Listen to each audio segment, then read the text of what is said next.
Exactamente 9:05 de la mañana en todo el territorio de la República Argentina. Estamos haciendo MR 11 años junto a vos, como todos los días, compartiendo toda la información, tanto local, regional, nacional. 12 grados, una décima. ¿Me ahogué? 12 grados, una décima, la humedad del 84, la presión 1020 y vientos en calma. Para hoy una máxima de 13 grados con llovizna durante el día de hoy, para mañana el miércoles 15 con llovizna y para el jueves 20 grados de temperatura como máxima también con lluvia. Un fin de semana largo de Pascua con lluvia en el día de hoy y los que vienen. Estamos en la radio, estamos en la red y te cuento ya nuestras antenas 91.1, lo que es Villa Gesell, 91.5, todo lo que es la costa del partido de Mar Chiquita, llegando hasta la ciudad de Mar del Plata a través de la 98.1 y los amigos de General Alvarado, Miramar, Necochea, Necochea, Quequén y la zona serrana de Balcarce a través de la ruta 226 en la 104.7 para poder compartir con vos toda la información a través de Ruta 2, Viboratá, Vidal y Pirán, los pueblos que conforman el partido de Mar Chiquita, conectados como siempre, a través del Play Store, sí, 91.5, a través del Instagram, la Comuna Mar Chiquita, a través del Face, 91.5, a través de los canales de YouTube, como siempre compartiendo cada momento. Y lo estás viendo, tomándose un mate. Tenemos a José Sacur. Y uno dice, ¿quién es José Sacur? ¿Quién es? José. Bueno, José, a ver, pero digo, a la gente le decimos primero, hola, buen día. Hola, buen día. ¿Quién es José? Bueno, José es un veterano de guerra, náufrago del crucero General Belgrano. Y bueno, y acá estoy, me invitó Fer, así que acá estamos. Bueno, estamos en vivo para todos los canales, sí, del día de hoy. Tenemos un montón de amigos que están conectados con nosotros, nos damos cuenta de la conexión que hay. Y José Sacur vive en Santa Clara del Mar, él lo dice, es veterano de guerra de Malvinas, de uno de los barcos tan importantes que tuvo la Argentina durante tantos años, que era el buque escuela, Manuel Belgrano, que venía con otro nombre de Estados Unidos. Sí, venía con el nombre de... en Estados Unidos se llamó Phoenix, ¿sí? Y acá, cuando lo compró la Argentina, se llamó 17 de octubre primero. Por algo especial, ¿no? Capaz, no. Y sí, por eso. Sí, debe ser. Y después se lo cambió como Crucero General Belgrano. Pasó a ser un buque escuela. Sí. Cuando por ahí no... Primero fue el Crucero de la Argentina, también un buque escuela. La primera fragata. Más que nada, sí, la fragata Sarmiento, la fragata Libertad. Más que nada el crucero era bueno para los maquinistas y los artilleros, por el gran poder de fuego que tenía. Convengamos que este barco venía de Estados Unidos y había estado cuando entraba justamente, ya terminando la batalla de Pearl Harbor. Así es. ¿Fue el único que se salvó? El único que se salvó del ataque japonés a Pearl Harbor. Mirá vos, si Perón no tuvo mejor idea y dice, vamos a comprar. Así que tenía historia el barquito.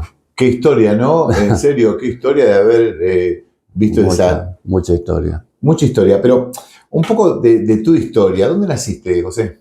Bueno, yo soy oriundo de San Miguel de Tucumán. Tengo mis hermanas allá. Tengo mis tíos allá. Tengo mis tíos. Tengo todos mis tíos allá. Pasposes, tengo todo. Sí, buen nombrados. Bueno. ¿Ah? Algunos buenos, otros más o menos. Como todo, ¿viste? Pero bueno, sí, allá tengo todos mis tíos. Así es.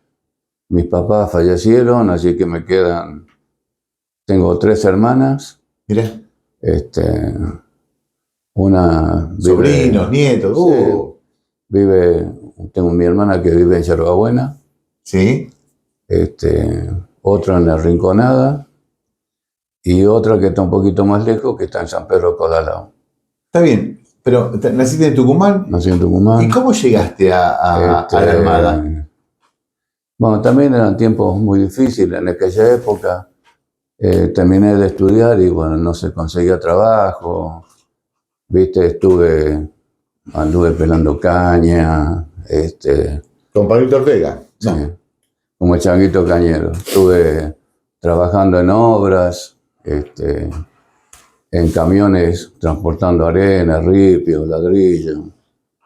Y bueno, se me presentó la oportunidad, me gustó, fui a la delegación de allá de Tucumán, me presenté, rendí y el 23 de enero del año 73 entré en la Marina de Guerra. ¿Qué edad tenías? Yo tenía 18 años. 18. Porque se entraba a los 15. Se entraba a los 15. Exactamente, porque muchos decían, no quiero estudiar más, quiero meterte ahí adentro. ¿Viste? Para trabajar, para estar. Sí. Era como una salida laboral media más corregida, Sí. controlada, pero era una salida. Una salida laboral, sí.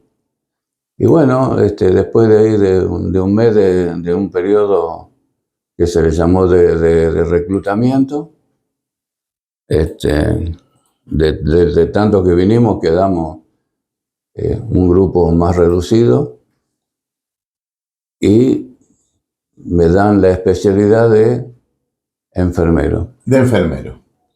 Así que bueno. ¿Cómo te trataban sabiendo que venías del norte? En aquella época un poco, ya no de aquella época, ya del 50, cuando se hablaba de los cabecitas negras que venían. Sí, bueno, siempre, ¿no? eso va a pasar siempre. En Buenos Aires somos cabecita negra, así que. Exacto.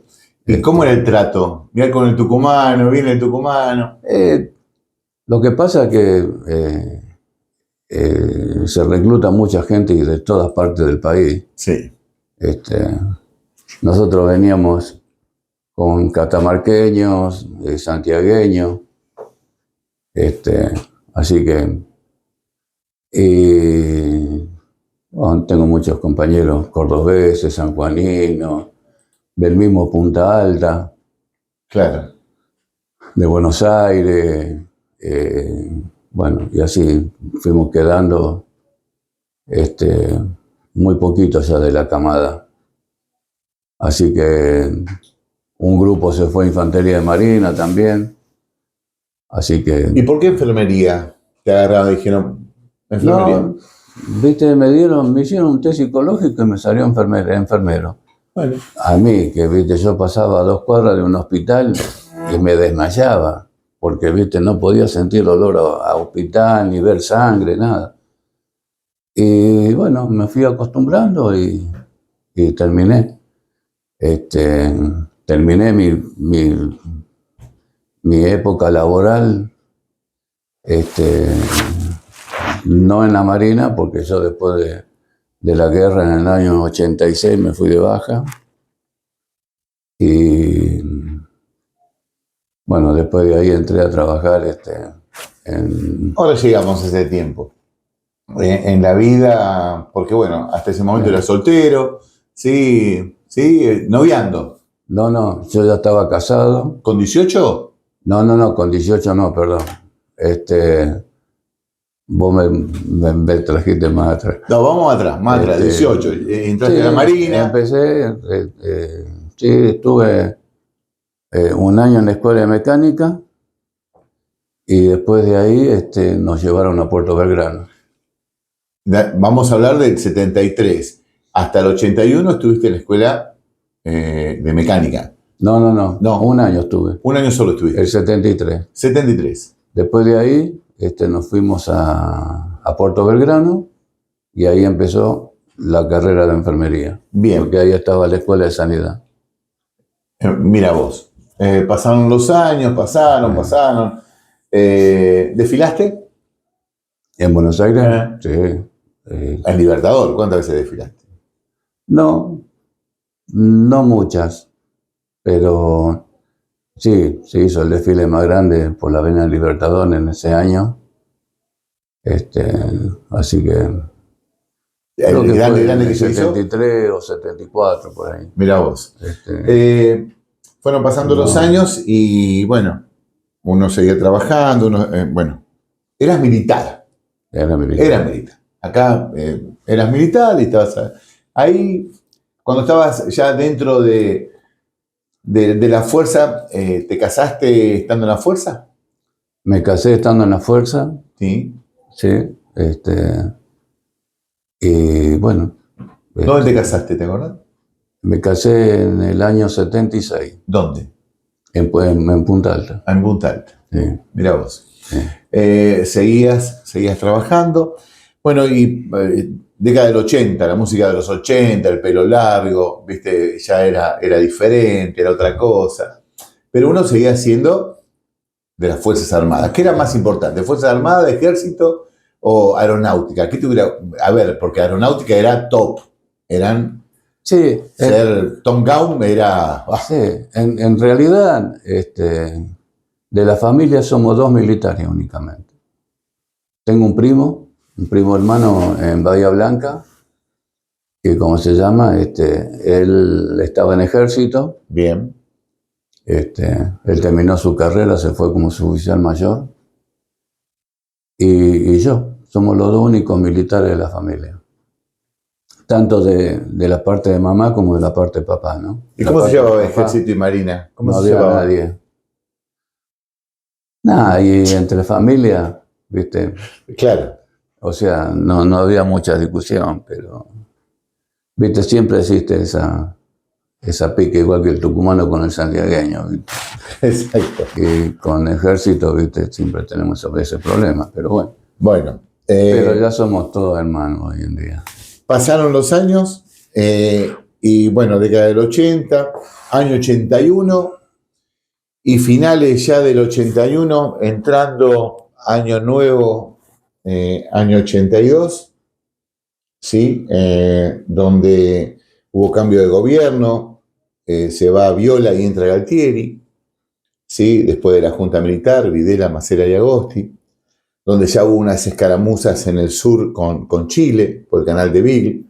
Vino Zamoré a interceptar, a ver qué carajo pasa. Fíjense, muchachos, no. Macera, los tiramos todo al agua. Videla, no, tené cuidado. Era un ida y vuelta. ¿Dónde vamos? ¿Qué hacemos?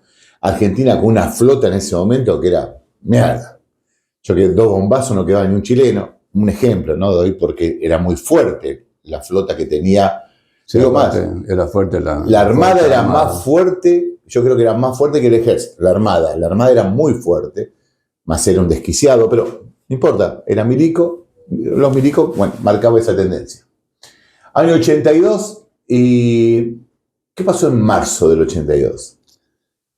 Mira, en realidad, yo en esos momentos yo pertenecía al batallón de seguridad, que es, yo era el enfermero del batallón, que como se llama, tiene la seguridad de toda la base naval,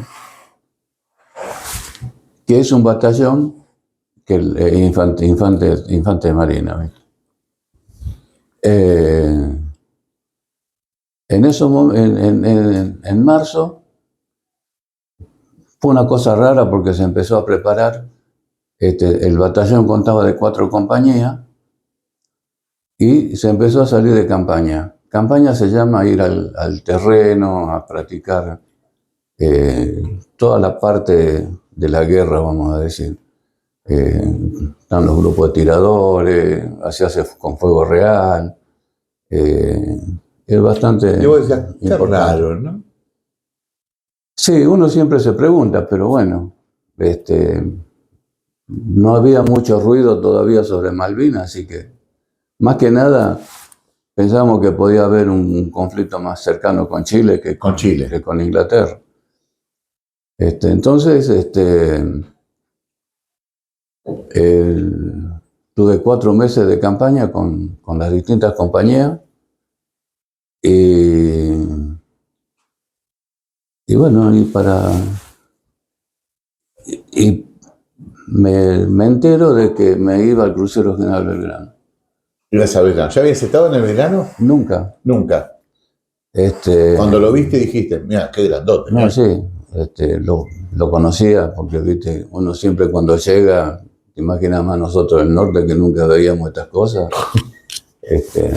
La inquietud nos llevó a conocer eso, el crucero de la Argentina y todas esas cosas. En el crucero de la Argentina sí navegué. Aparte tenía un amigote en el crucero, de allá de Tucumán también, nos conocíamos del barrio. Y lo fui a visitar un día, una noche, así que él más o menos me enseñó, me lo mostró. Y bueno, y como te contaba, yo estaba en un batallón de infantería y al otro día me presento a trabajar y me llama el segundo comandante del batallón y me dice que Sacur se tiene que presentar en cuartel base. Bueno, dije yo, ¿qué pasará? Me fui, me presenté en cuartel base y me dijeron, esto fue el 14 de abril. 14 de abril, ya había pasado el 1 del 2 de abril, Sí, ya se había tomado Malvinas. Malvinas ya nuevamente se Sí. restituyó a la Argentina Malvinas. Ustedes, bueno, todos contentos, qué lindo. Y a ver, cuando ya te enteraste lo de Malvinas, ¿qué dijiste? ¿Y nosotros cuándo? Claro, ¿Qué porque hacemos? ahí en el batallón de seguridad se estaba formando el batallón 6, que iba ahí en caso de que el conflicto durara más o, bueno. Claro, porque siempre hasta ahora pensaban que no iban a venir. No, sí, seguro, pensábamos eso. Entonces, agarré, me presenté en cuartel base a las 8 de la mañana más o menos y me comunican que me tenía que ir de pase al crucero General Belgrano. Tenía que hacer efectivo en mi pase a las 12 del mediodía. Así que bueno, me presenté en el crucero y bueno, y el 16 de abril nos fuimos a navegar. Así arrancó. Ahí se movía todo, no se mueve. Sí, más nosotros que ahí en la parte del sur es terrible el movimiento que hay de olas y viento, frío. Pero bueno, era un poco llevadero. ¿Tripulación? ¿Recordás cuántos? Mira, el barco en tiempo de paz navega con una tripulación reducida y cuando hay combate se lleva para la dotación que le corresponde al barco. Sí. Que eran los 1093. Bien. Ahí se carga, suponele en el caso mío de sanidad, se carga todos los equipos que en tiempo de paz nos lleva el barco. Como sea cajas de cirugías, de tórax, de maxilofacial y todas esas cosas que en tiempo de paz, viste, no se lleva porque si hay un problema más grave en el barco, que hay médicos, hay cirujanos y todo, se puede pedir un helicóptero o el mismo helicóptero del barco se lo lleva a tierra. Yo vos es que siento silencios de estar en el agua y seguir las olas grandes, capaz que llovizna. ¿Cuándo se dan cuenta que ustedes van a la guerra realmente? Cuando te dicen, sí, nosotros, ¿vamos a dónde? O sea, nosotros ya cuando salimos de puerto ya sabíamos que íbamos a la guerra. Sí. Pero bueno, nosotros, el grupo de tarea nuestro era el 74.3, que estaba navegando por el sur con el Piedrabuena y el Buchar. Son dos barcos destructores que nos apoyaban también de la Segunda Guerra Mundial. Un remolcador que era el Guruchaga y nos acompañaba para proveernos de combustible el Puerto Rosales, el buque tanque Puerto Rosales, que era un barco petrolero. Nosotros desde que zarpamos el 16 de abril de puerto fuimos haciendo distintos ejercicios. Se practicó mucho más que nada abandono y combate. Y bueno, las alarmas sonaban, ya nadie sabía nada. Antes por lo menos uno decía en tiempo de paz cuando se va a hacer un ejercicio, sí, más o menos uno ya sabe que va a haber un ejercicio, que no. Pero acá era todo real, así que... ¿Nunca se cruzaron con ningún barco inglés? No. Porque se llegó a ver cuando llegaban los dos portaaviones, con las 6 fragatas, se veía que llegaban y 7 destructores, 7, que uno de ellos era el mellizo del Hércules, nuestro, la Sheffield, ¿sí? Uno se le había comprado a Inglaterra, el Hércules, y la Sheffield, que venía con 7 destructores y los 2 portaaviones. Y ustedes ya, porque nos vamos acercando a lo que es mayo, ya el 29 de abril estaban con una situación... Nosotros ahí en el sur, nuestra tarea era cortarle todo tipo de apoyo o aprovisionamiento de Chile a los ingleses y que los ingleses no pasen hacia Chile. Bien. Cortarle justo ahí ese paso de elementos, llámese comida, municiones, combustible, todo eso era nuestra tarea. Pasó un avión por ustedes, por arriba de ustedes, y pensaron que era británico y era un avión argentino. Sí, no me recuerdo bien esa parte. El 1 de mayo. ¿Y cómo se llama? Y nosotros el 1 de mayo recibimos la orden de entrar en combate. Porque era el peor fuego enemigo que tuvo la gente en tierra. Así que, bueno, el comandante dispuso todo y salió proa hacia el estrecho de San Carlos, toda esa zona que estaban las fragatas. Qué diferente hubiera sido, ¿no? Les hubiera cambiado la historia si el barco se hubiera metido entre medios de San Carlos, ¿no? Ahí en el medio no entraba nadie. Sí, el problema estaba en que hoy en día con la guerra moderna, en esa época, claro, no tan moderna como ahora, pero en aquella época no se podía. Una, porque el barco necesita una estabilidad para poder tirar con los cañones, y otra, no hubiera atacado un submarino igual. José, hoy después de tantos años, de 43 años, vos lo contás, lo revivís. ¿Cómo fueron esos momentos? ¿Pudiste comunicarte con algún familiar? ¿Tenían algún contacto ustedes en el agua? Sabiendo que, bueno, ya venía, porque claro, 1 de mayo, alerta roja, ya entrando en combate, y el 2 de mayo ocurre lo que ocurre, pero antes, un par de horas antes, ¿qué se te ocurría por la edad que tenías, cómo estabas? Porque había más chicos más jóvenes que vos adentro del barco. Sí, nosotros tuvimos el combatiente más joven de la guerra de Malvinas. Tenía 15 años. 15. Vilca Condorí. Era un marinero lavandero. Él estaba junto con el hermano en el barco.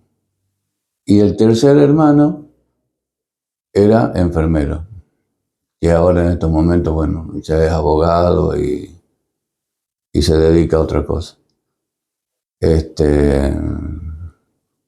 Así es. Y nosotros, el 2 al mediodía, recibimos la orden de volver hacia el continente porque se estaba presentando un alto el fuego, una propuesta del presidente Belaúnde Terry que se pongan 3 banderas y se siga discutiendo el tema de la soberanía.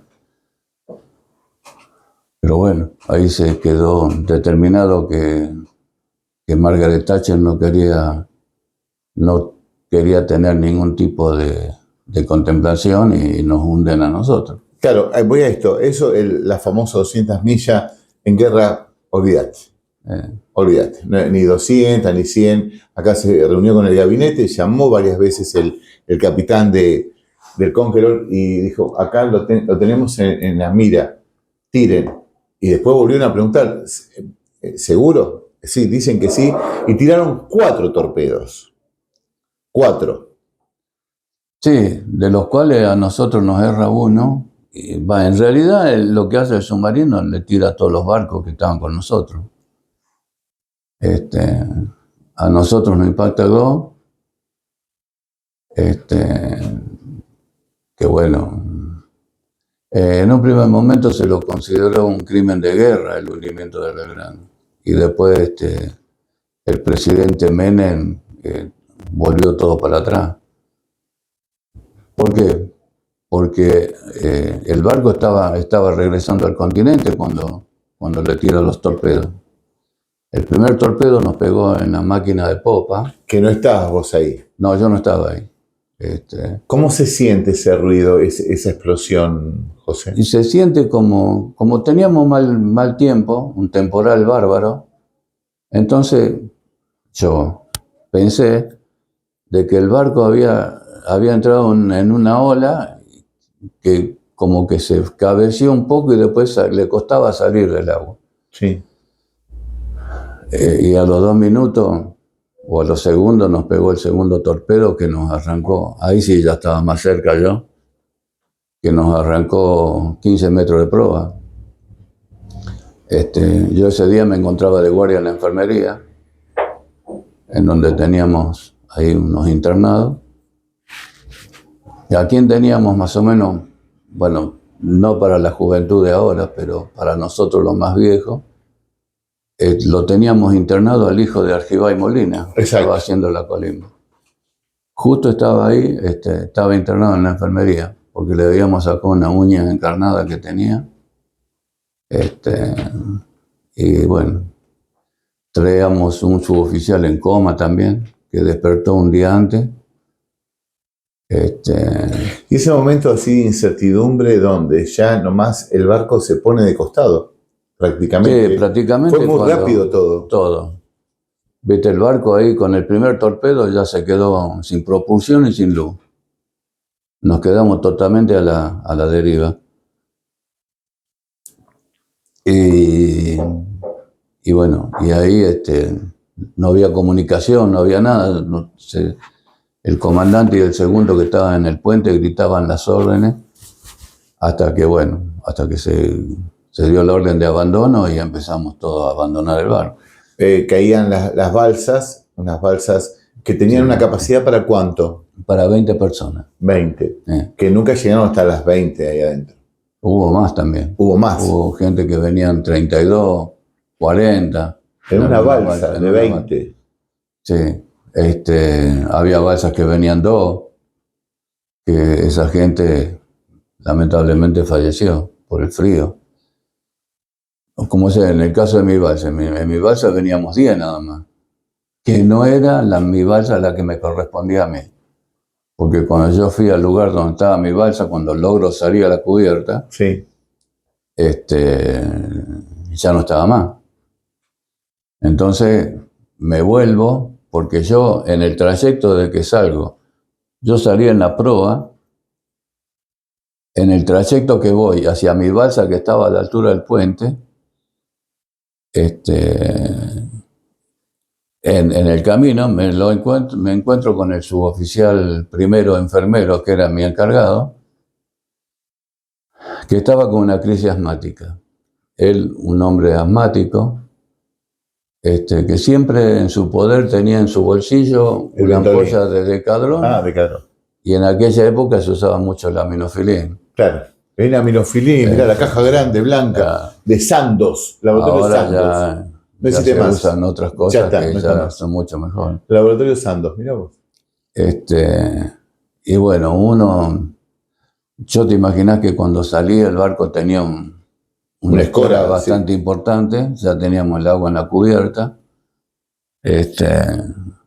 La parte de atrás prácticamente estaba toda ya prácticamente hundida en el agua. Nadie se preguntó después de un tiempo, de años, por qué no hubo por qué no hubo otro más, ¿no? Otro torpedo más al medio. Porque ahí sí le hubieran dado ya el toque de decir basta. Sí, o hubiera tirado otros torpedos que no eran estos de la Segunda Guerra, también. No, claro, seguro. Esto también, uno se pone a pensar, estos torpedos eran viejos, y pasó lo que pasó, y que pueden salvarse muchos. O sea, eso también se lo tenemos que agradecer al comandante del Conqueror, ¿no? Muchos, porque si tiraban ellos tenían torpedos. Sí, tenían los famosos, los Tiger. Los Tiger, si tiraban un Tiger, uno solo ya está. Sí. ¿Viste? Ellos lo ponen a la altura del medio, lo hacen explotar abajo y el barco lo parte al medio prácticamente. Pero ya con el primer torpedo... Y de la balsa, tiraban la balsa. ¿Vos cómo saltabas a la balsa? ¿Cómo caíaste? Sí, yo te contaba. Cuando voy, le hago... Son esos segundos que uno piensa. ¿Me quedo, le hago el inyectable o me voy para salvarme yo? Y bueno, me quedé, le hice el inyectable Y le dije, espérame acá. Me fui a buscar mi balsa no estaba más. Entonces vuelvo y le pregunto, ¿en qué balsa estás vos? Yo estoy en la 5. La 5 estaba en la segunda torre de 6 pulgadas en la proa. Entonces, bueno, ahí nos pusimos en tarea de tirar la balsa al agua. Y ¿cómo se llama? Y ahí empezamos a hacer el abandono, ¿no? Que yo me lo llevé conmigo. ¿Cómo te tiraste la bolsa? Primero al agua. Nosotros, el barco tiene una escala, sí. Una escalera, para cuando está fondeado afuera, que no estamos en puerto, ahí atracan las lanchas o algo sí. para que la gente pueda subir por ahí. Por ahí bajamos y ya teníamos en esos momentos, teníamos un temporal bastante importante, estaba nublado, estaba frío y teníamos 7 metros de alto de ola. Viento, no sé, pero 80, 90 kilómetros por lo menos. Entonces esperábamos que la balsa se nivele con la escalera para meternos adentro, porque el agua estaba congelada y poco lo que tocaron el agua se pudieron salvar. Ahí está, ¿muchos cayeron al agua? Muchos cayeron, o se tiraban. No, algunos pudieron llegar a las balsas y otros no.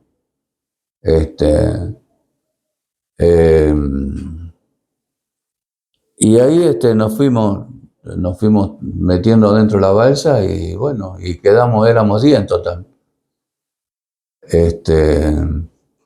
Y había que alejarse del barco porque si no te chupa eso. Nosotros lamentablemente no nos podíamos alejar porque justo habíamos bajado para el lado contrario de donde estaba hundido. Entonces estaban de costado también. Entonces el viento nos pegaba sobre el casco del barco. Exacto.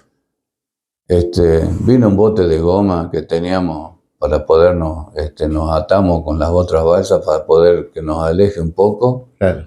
Pero bueno, con 7 metros de alto de ola, mientras uno subía el otro bajaba, era terrible. Y gracias a Dios el barco, yo digo, fue muy fiel a nosotros.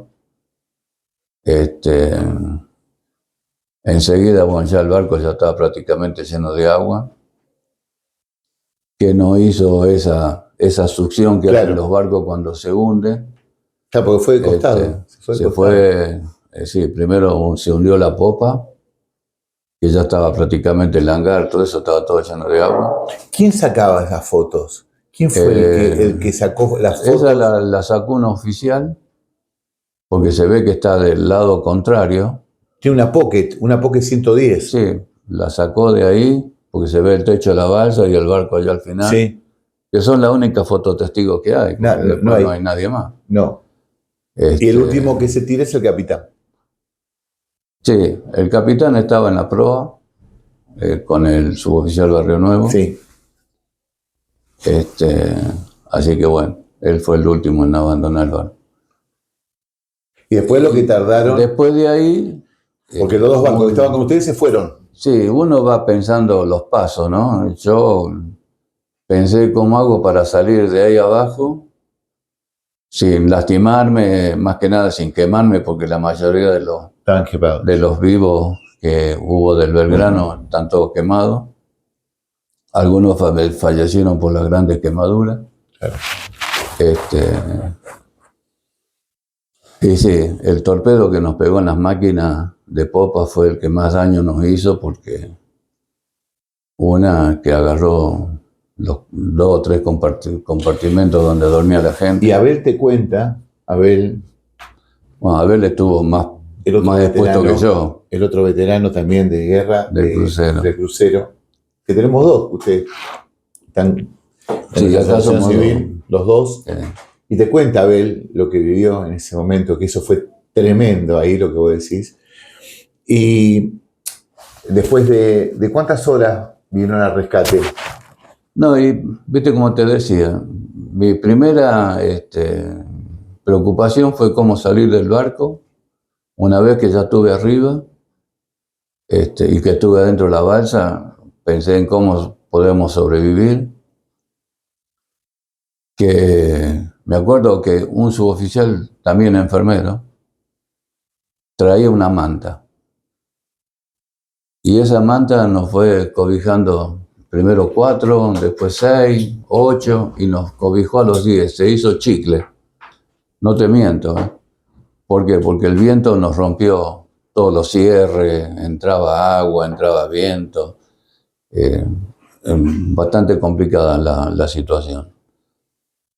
Y más aparte de eso, salíamos cada 2 horas, nos turnábamos para tener prendida una linterna, porque, te imaginas, la balsa es un corchito en el agua, no nos veía nadie, más el temporal que teníamos, que a la noche ese temporal se acrecienta más todavía. Así que con el tema de las olas y el viento que... ¿Cuántas horas, José, ahí adentro? Y hasta que nos rescataron yo tuve 38 horas en el agua. Va en el agua, no, dentro de la balsa. Pero bueno, veníamos todos mojados. Un día y medio, Sí. 2 días adentro. Yo me acuerdo que, como se llama, la única parte seca que traía era esta zona de acá, porque traía cigarrillo. Y bueno, eso no se mojaron, así que era la única parte seca que tenía. Y una vez ya dentro de la balsa, como te decía, empezamos a pensar en nuestra supervivencia. Sabíamos que había barcos pesqueros en la zona, pero ¿qué pasa? Que el viento nos llevaba hacia la Antártida nosotros. Claro, al frío, puro frío. Por eso cada vez teníamos más frío. Y el único método de calefacción que teníamos en la balsa era que orinábamos adentro, Claro. para mantenernos calientes. Nos orinábamos encima para tener calor. Sí. Y bueno, que yo siempre digo que era mejor lo que venían, está bien, no es mejor, pero bueno, un poco más seguro los 30 y pico, y no 10 ni 2, porque, viste, Seguro. con el oleaje a nosotros casi se nos da vuelta la balsa, y ahí se iba a complicar. No se terminaba nunca hasta que llegó el barco. Che, no, fue interminable, esas horas fueron interminables. Ya lo que hacíamos era rezar. Rezamos, creo que nunca en mi vida recé tanto. Y bueno, una vez que vimos el avión, Sí. que fue el avión que siguió, que siguió, aunque no le llegaba el combustible, pero siguió Sí. porque dijeron, vieron una mancha de aceite. aceite, dijeron, seguí. Y siguieron y ahí pudieron no empezar a ver las pudieron. balsitas. ¿Por qué? Porque nosotros en un primer momento nos habíamos atado para que nos vean, porque allí ya se hace una cosa mucho más grande. Sí. Pero, como te digo, mientras una balsa subía, la otra bajaba 7 metros, ¿te imaginas? Claro, no se Nos podía. va a romper más todavía, entonces cortamos las amarras que teníamos. Y cada uno por cada donde uno salió andábamos a la deriva total. Y gracias a ese avión que fue el que nos salvó. Sí, y los barcos nuestros pegaron la vuelta. Pero bueno, el primero en llegar fue el Guruchaga, Claro. que fue el que más gente rescató. Aparte que es un barquito chiquitito, venían hasta arriba, hasta arriba en la chimenea venían. Después el Piedrabuena también rescató bastante. Y el Bucher rescató poquito porque le entraba agua. Entonces no podía cargar mucha gente, así que él fue el primero que entró a Ushuaia.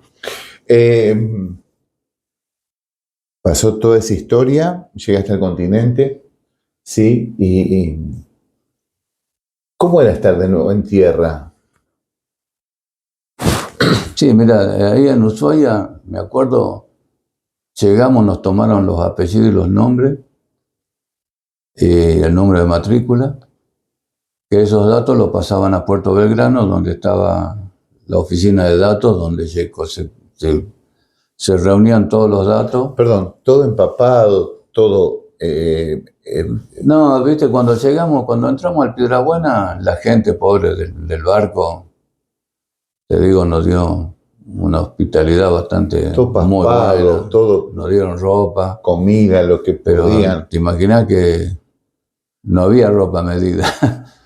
Así que yo venía con un pantalón abierto hasta por acá, atado con una tira, que me quedaba a mitad de pierna, pero bueno, era ropa seca y estábamos, era lo único que había, así que sí, nos dieron, me acuerdo que lo primero que nos dieron apenas subimos a la cubierta del Piedrabuena fue sopa, que te digo, no sé si estaba caliente o no, pero fue lo más rico que comí.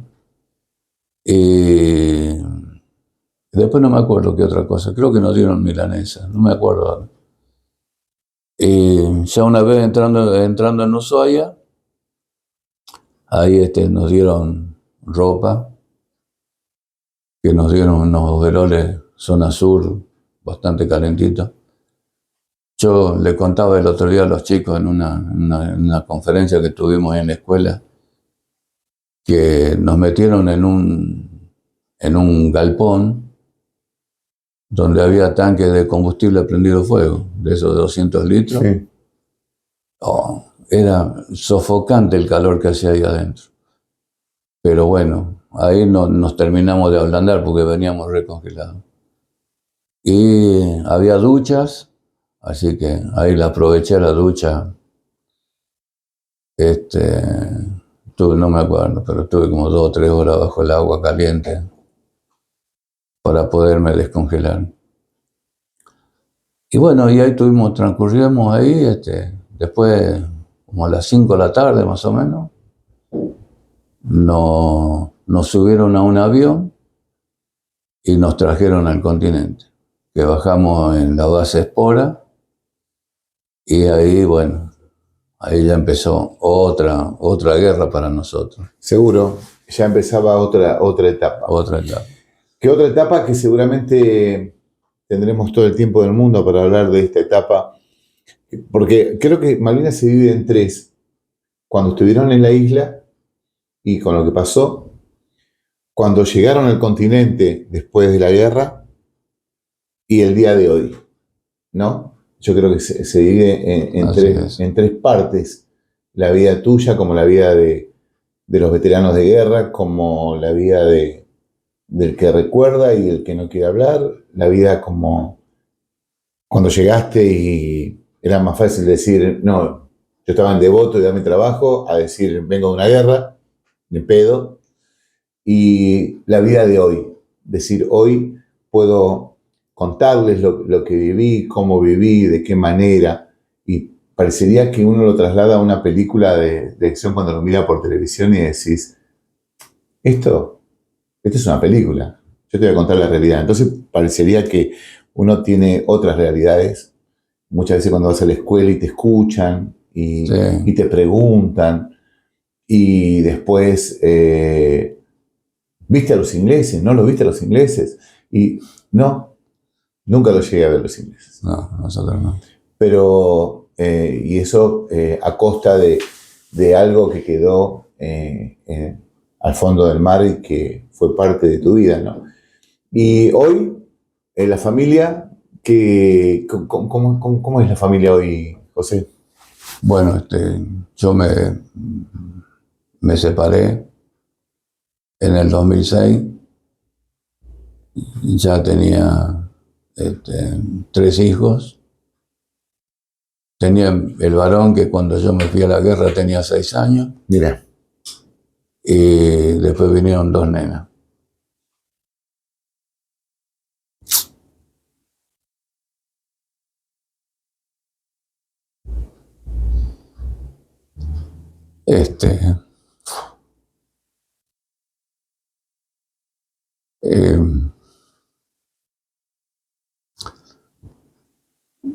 Yo creo que ellos fueron el sostén para que uno no cometa otras cosas como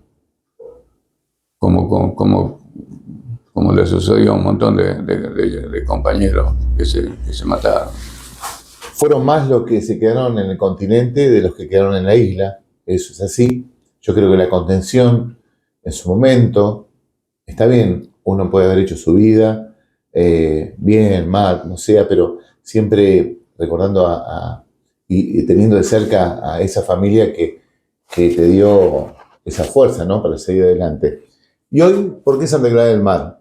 Ahí de Tucumán, de una caña de azúcar en Sí. Santa Clara. Bueno, viste, como te contaba, me separé y formé pareja de nuevo.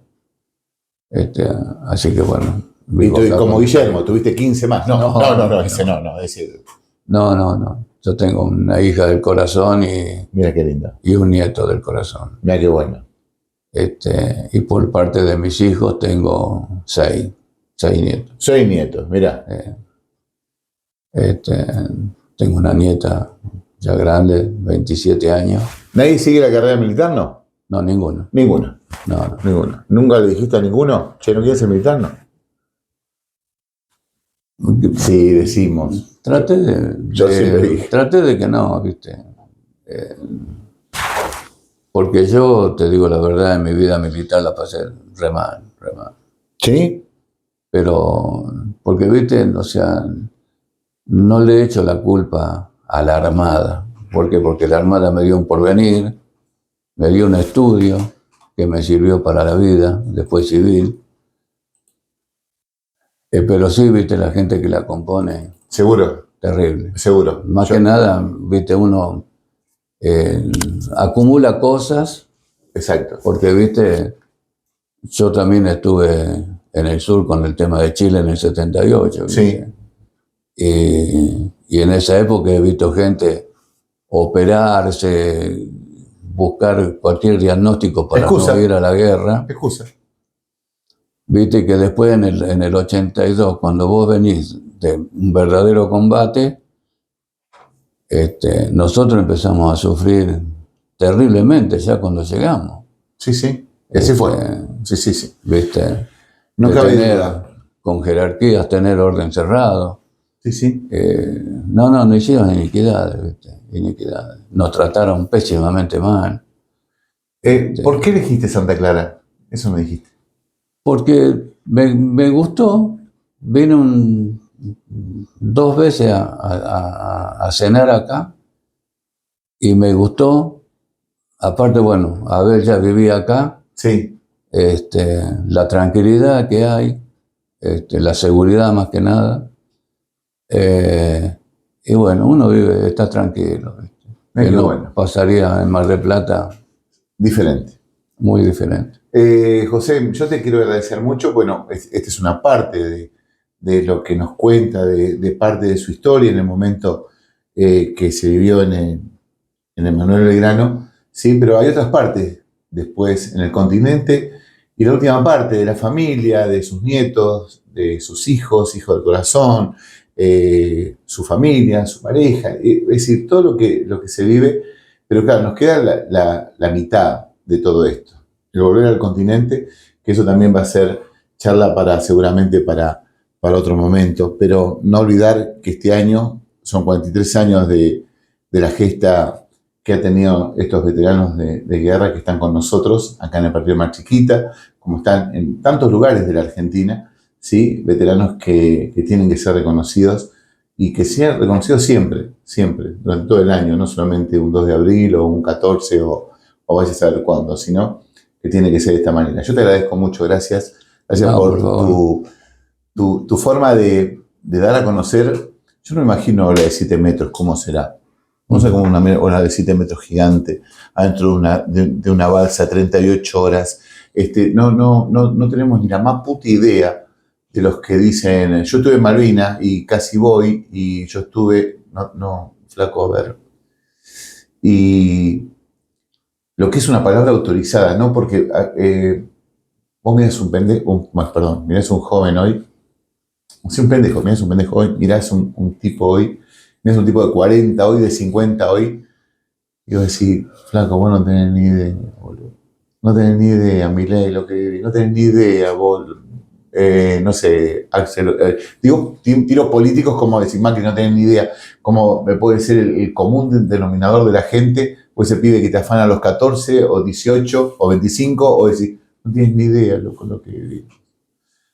Entonces, yo creo que, bueno, esto debe pasar a todos los países en guerra. Estados Unidos con Vietnam, Inglaterra también con Malvinas, o su Segunda Guerra Mundial. Lo que vivieron en la Segunda Guerra Mundial, me imagino que debe ser tremendo, o la guerra del Golfo, la guerra no más ahora, de Gaza con Israel, debe ser un quilombo eso. Sí, terrible. Es decir, no tienen ni idea lo que queda Ucrania con Rusia, no tenemos ni idea. Aparte, viste que Israel tienen otro tipo de guerra, viste. No, seguro, pero a ver, yo acá... Viste que, ¿cómo se llama? Es una acá guerra, no fue por Alá, no fue algo religioso, claro, no fue por... viste, A ver... en el 82 vos sabías que tenías tu enemigo acá y vos estabas acá. Listo. Viste, y ellos ahí hacen un combate bastante... Viste, hoy estás tranquilo en tu casa y a las 2 horas te voló tu casa con toda la familia. Exacto. Entonces yo creo que eso es parte de lo que se vivió. Te agradezco muchísimo. No, gracias por venir. Lo pueden seguir a través de los canales de YouTube, a través de la red, del Instagram. ¿Sí? Todos los martes y jueves de este mes, del otro mes, tendremos la posibilidad de tener a un veterano, ¿sí?, de Guerra de Malvinas acá en nuestro estudio, acá de Mar Chiquita, para que todos conozcamos algo más y cada vida de cada uno de ellos. Así que si lo cruzas por la calle y si lo viste, mira, es veterano de guerra. ¿Vos viste en la radio? Ah, mira qué bien. Te preguntan en la calle, te cuentan, contame, te dicen. Lo primero que te dicen, contame. No, ahí, viste... A uno le da como, le da cosita, gente, ¿no? Viste, No le te imaginas que cuando vamos a la escuela los chicos no nos preguntan muchas cosas. Claro, dice, no le preguntes que le hace mal. Sí. No mires al nene ese en silla de ruedas que hace mal. Entonces, viste, y uno ya quiere empezar a gritar todo lo que vivió. Yo creo que ya es hora de que los gritos del silencio están... tuvimos mucho tiempo callados. ¿Seguro? Años. Seguro que sí. Así que... José, gracias. No, por favor, Dale. gracias a vos.